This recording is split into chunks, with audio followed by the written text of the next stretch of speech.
یہ فاطمہ کی شرٹ اور ٹراؤزر میں نے پیکیجز مال سے لیا تھا جب ابھی ہم لاسٹ ٹائم گئے ہیں. مجھے بہت اچھا لگا تھا اور مڈ سیزن میں پہننے والا ہے. نیچے بھی ہم نے جرسی پہنائی ہے لیکن اگلے موسم میں بھی چل جائے گا کوئی 2 ماہ. ابھی فاطمہ ہو گئی تھی جی ریڈی اور اس نے ناشتہ بھی کر لیا تھا اور میں نے اس کو قریبی ایک گھر ہے وہاں پر اکیڈمی بنی ہوئی ہے تو میں نے اس کو ٹیوشن ڈال دیا ہے. صرف اس لیے ڈالا ہے اس مقصد کے لیے کہ اس کو وہاں پہ عادت پڑے اکیلے بیٹھنے کی میرے بغیر.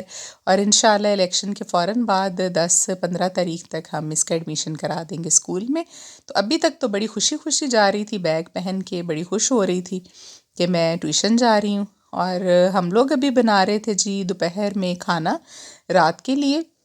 2 ٹائم ہی ہم کھانا کھاتے ہیں ویسے ناشتہ کرتے ہیں اور رات کا کھانا کھاتے ہیں لیکن کھانا میں دوپہر میں ہی بنوا لیتی ہوں. اور فاطمہ کے لیے بنائی ہم نے چکن کڑھائی کیونکہ اس نے کل دال کھائی تھی تو آج اس کا بالکل موڈ نہیں ہے دال کھانے کا. اس کے لیے چکن کڑھائی بنائی. بعد میں پھر اپنے ہسبینڈ کے لیے میں نے جو تھا وہ آلو گوبھی بنائی گوبھی کا سالن. اور آج میرا پلان تھا کھیر پکانے کا تو گاؤں سے میں نے دودھ منگوایا تھا صبح ہی آ گیا تھا. میں نے کہا آج دل چاہ رہا ہے کہ ہم کھیر پکائیں اور ویسے بھی یہ تھا کہ نیاز دلانی تھی مجھے رجب کے مہینے کی. میں ضرور دلاتی ہوتی ہوں تو اس مرتبہ بلکہ میں لیٹ ہو گئی ہوں نیاز دلوانے میں. کچھ کام ہی اس طرح کے تھے مجبوری بن گئی کہ لاہور جانا پڑا ڈاکٹر کے پاس 2 دن لگاتار. تو آج میں نے کہا کہ بالکل کوتاہی نہیں کرنی اس میں. حالانکہ میری طبیعت میڈیسن لے کر آنے کے بعد بھی ٹھیک نہیں تھی لیکن یہ کہ پکانی تو تھی. پھر دودھ آ گیا تھا گاجرے میں آتے وقت لے کر آئی تھی. گاجر والی کھیر ہم نے بنائی ہے. تو بچی سے میں نے کہا آپ گاجروں کو کدوکش کرو. کھیر میں نے خود بنائی تھی کیونکہ زیادہ دودھ تھا ان لوگوں سے ہینڈل نہیں ہونی تھی. کھیر بنانا تھوڑا سا مشکل کام ہے. چلیں جی کام تو چلتے ہی رہیں گے. آج میں نے ایک آپ لوگوں کے لیے بڑی امپورٹنٹ چیز جو ہے وہ میں لے کر آئی ہوں جو کہ آپ کے ساتھ شیئر کروں گی. اور میرے خیال کے مطابق یہ ہر گھر میں ہر فرد کو نہیں تو ہر گھر میں یہ مسئلہ لازمی ہے کہ نظر بد جو لوگوں کو فیل ہوتا ہے کہ ہمیں نظر بد لگ گئی ہے یا پھر جادو ٹونے کا اثر ہوا ہو تو آپ کو کس طرح سے پتہ چلے گا. اس کی کیا خاص نشانیاں ہیں جو کہ احادیث نبوی اور علماء کرام کی بتائی ہوئی ہیں. ہماری اپنی بیان کردہ کوئی بھی چیز نہیں ہوتی ہے. میں آپ لوگوں کو بتاتی چلوں کچھ لوگوں کے کمنٹس آ رہے ہوتے ہیں جی اللہ تعالیٰ کی ذات ہی سب کچھ کرنے والی ہے تو اس سے کون مطلب اس میں کیا شک ہے آپ مجھے بتائیں. کون ڈینائی کر سکتا ہے اس بات سے. اللہ تعالیٰ کی ہی بے شک بنائی ہوئی ہر بات ہے اور بدعت اور شرک تو ویسے ہی حرام ہے ہم نہیں کر سکتے بحیثیت مسلمان. تو ہمیشہ وہی بات میں کرتی ہوں یہاں جو کہ احادیث مبارکہ کے مطابق ہو اور علماء کرام جو بہت بڑے گزر چکے ہیں یا ہیں موجودہ ان کی بتائی ہوئی باتوں کو ہی ہم فالو کرتے ہیں. تو چلیں جی بتاتے ہیں آپ کو وہ 12 نشانیاں جو کہ خاص بتائی گئی ہیں نظر بد اور جادو کے بارے میں. ایک بات آپ کو کلیئر کرتی چلوں کہ نظر بد اور جادو کی علامات کچھ زیادہ ڈیفرنٹ نہیں ہیں. یہ ملتی جلتی ہیں آپس میں سوائے چند ایک کے لیکن تقریباً زیادہ تر دیکھیں تو یہ ساری کی ساری آپس میں ملتی جلتی ہیں.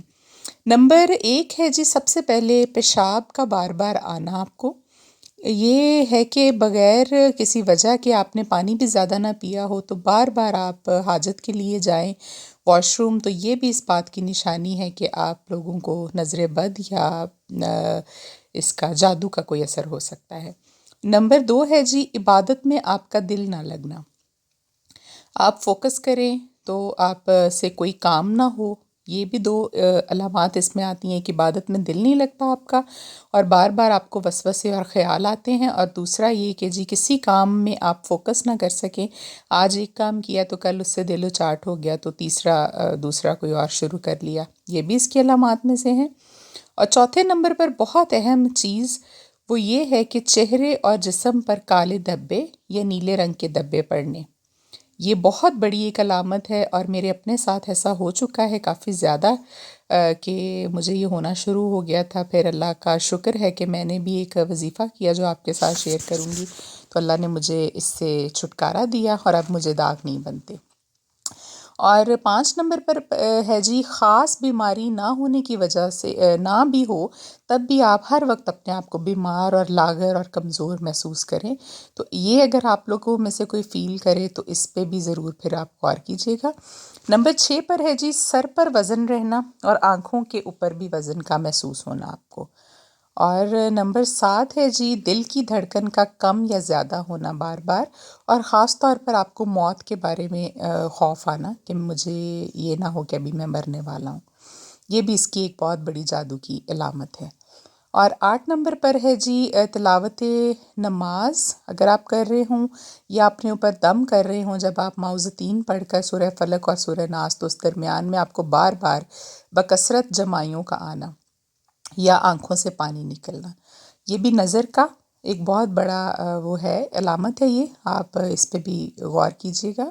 9 نمبر پر ہے جی جسم کا حد سے زیادہ ٹیمپریچر جو ہے وہ گرم رہنا، یہ بھی اس بات کی علامت ہو سکتی ہے۔ اور 10 نمبر پر ہے جی کہ رات کو آپ کی اچانک کسی خوف کی وجہ سے آنکھ کھل جانا یا اپنے سینے پر آپ کو وزن محسوس ہو، تو یہ بھی اس بات کی علامت ہو سکتی ہے۔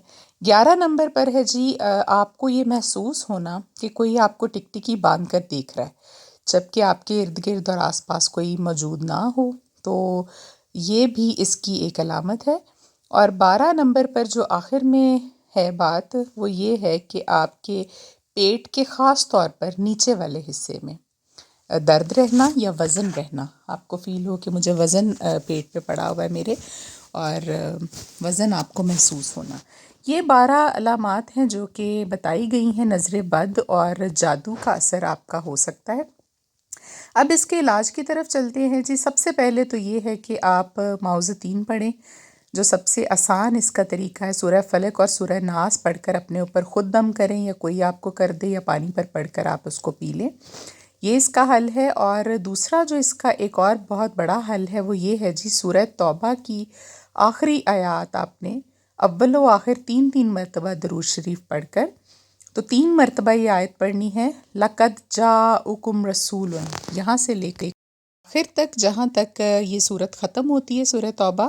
دوبارہ بتاتی ہوں آپ کو جی، لَقَدْ جَاءَكُمْ رَسُولٌ، یہاں سے لے کر جہاں تک صورت ختم ہوتی ہے 3 مرتبہ پہلے آپ درود ابراہیمی پڑھ لیں، اور اس کے بعد آپ یہ 3 مرتبہ آیات پڑھ لیں درمیان میں، اور آخر میں پھر 3 مرتبہ درود ابراہیمی پڑھ کر کسی پانی کے گلاس کو پاس رکھ لیں، اس پر دم کریں اور خود پی لیں، یا پھر جس کو بھی آپ کو محسوس ہو رہا ہو۔ بہتر تو یہ ہے کہ سب گھر والوں کو پلا دیں، اور اس کا کچھ چھڑکاؤ جو ہے وہ اپنے گھر کے چاروں کونوں پر آپ کر دیں، تو انشاءاللہ آپ کا جو یہ اثر ہے جادو کا ہو یا نظر بد کا ہو، اس سے آپ محفوظ رہیں گے۔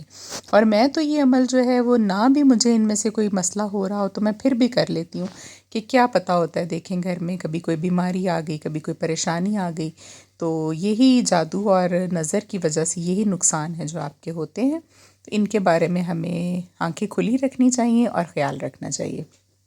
کھیر ہماری بن گئی تھی جی، اور ابھی میں بانٹ رہی تھی، سب کے گھروں میں بھیجی اور بچوں کو بھی کھلائی، خود بھی کھائی ہم نے، سارے ملازموں کو بھی دی، اور باقی کے کام بھی بس ضروری نمٹا لیے۔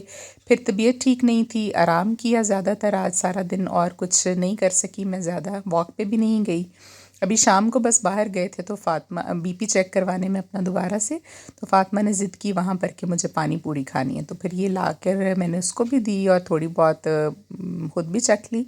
آج تک کی روٹین بس اتنی ہی جی، جتنی آپ کے ساتھ شیئر کر لی۔ آپ سے ریکویسٹ کریں گے چینل کو سبسکرائب پلیز ضرور کیجیے گا، اور ہمیں اپنی دعاؤں میں یاد رکھیے گا۔ ابھی دیجیے اجازت، اللہ حافظ۔